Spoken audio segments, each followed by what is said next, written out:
সালমান রহমান কি অবস্থায় তাদেরকে নিয়ে গেছে কোর্টে। ইটটি মারলে পাটকেল টিকে হয়। ভালো এই সমস্ত ঝামেলা না করে আপনারা আত্মসমর্পণ করেন।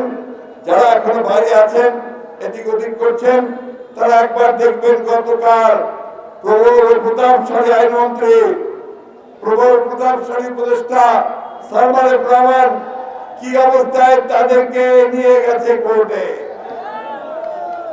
ওই যে বলে ইটটি মারলে পাটকেল টিকে হয়, আমাদের নেতা কর্মীদেরকেও ওইভাবে নিয়ে গেছে।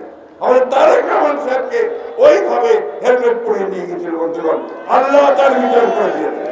আল্লাহ বন্ধুগণ, এদের বিচার করতে হবে এবং আজকে এদের বিচার করতে হবে আন্তর্জাতিক মানবাধিকার বিরোধী আইনে। অর্থাৎ এরা ক্রাইম করেছে, অপরাধ করেছে আন্তর্জাতিক আইনের মধ্যে। মানুষের উপর হত্যা করেছে, নির্যাতন করেছে, গণহত্যা চালিয়েছে। আসুন আজকে আমরা এই দাবিকে সোচ্চার করি।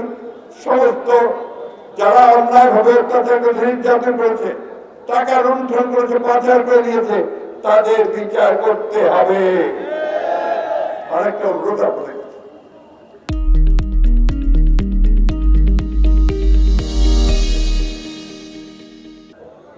বিমান বাংলাদেশ জাতীয়তাবাদী দল, এটা আমাদের শহীদ জিয়ার দল, বেগম খালেদা জিয়ার দল, তারেক রহমানের দল। আমাদের এমন কোন কাজে আমাদের দিকে যেন আঙ্গুল দিতে না পারে যে আমরা খারাপ কাজ করেছি। বন্ধুগণ, সবাই একত্রিত হবেন, ঐক্যবদ্ধ থাকবেন এবং এদের সমস্ত চক্রান্তকে নস্যাৎ করে দিয়ে আমরা বাংলাদেশকে স্বাধীন করেছি। আবারও সেই স্বাধীনতাকে আমরা সক্ষম করতে রাখবো। এই সরকারকে আপনারা সাহায্য করবেন। এটা আমাদের সরকার, এটা হচ্ছে দুর্ভোত্থানের সরকার, আন্দোলনের ফসল।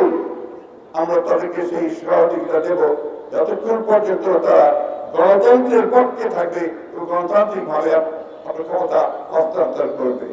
দেশের যে বেগম খালেদা জিয়া মুক্ত হয়েছেন, কিন্তু আমাদের তারেক রহমান এখনো দেশে ফিরে আসতে পারেনি। তাকে দেশে ফিরিয়ে আনতে হবে।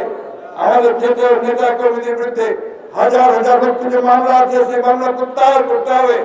কোন মামলা থাকবে না এই গণতন্ত্রের সিপাহীদের জন্য। বন্ধুগণ, শেষ কথা বলে শেষ করি। আসুন আমরা সবাই যেভাবে ঐক্যবদ্ধ সংগ্রাম করে হাসিনাকে তাড়িয়েছি, আজকে ঐক্যবদ্ধ সংগ্রাম করে আমরা এই দেশের সত্যিকার অর্থে একটা গণতান্ত্রিক রাষ্ট্র ব্যবস্থা প্রবর্তন করবো।